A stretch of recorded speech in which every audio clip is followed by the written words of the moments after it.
સુરતમાં hotel spa બાદ હવે હેર એન્ડ કેરમાં પણ કૂટણખાના શરૂ થઈ ગયા હોવાનું સામે આવ્યું છે.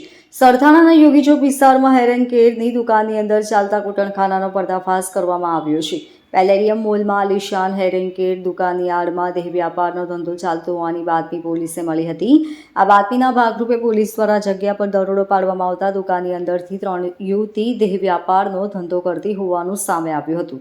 પોલીસે તાત્કાલિક અસરથી આ 3 યુવતીઓને દેહ વ્યાપારની પ્રવૃત્તિમાંથી મુક્ત કરાવી હતી. પોલીસ દ્વારા દરોડો પાડવામાં આવ્યો ત્યારે આલિશાન હેર એન્ડ કેરના સંચાલક અનિતા અને એક પુરુષ 2 ગ્રાહકો પોલીસના હાથે ઝડપાયા હતા. ગ્રાહક પાસેથી શરીર સુખ માણવાના 2000 થી 3000 રૂપિયા લેવામાં આવતા હતા અને સંચાલક દ્વારા યુવતીઓને 500 થી 1000 રૂપિયાની ચૂકવણી કરવામાં આવતી હતી. પોલીસે એવું પણ જાણવા મળ્યું હતું કે અનિતા અને તેના પાર્ટનરે સાથે મળીને આલિશાન હેર એન્ડ કેરની જગ્યા ભાડે રાખીને તેની અંદર 3 જેટલી કેબિન બનાવી દેહ વ્યાપારની પ્રવૃત્તિ કરાવતા હતા. Bureau report LK star news, Surat.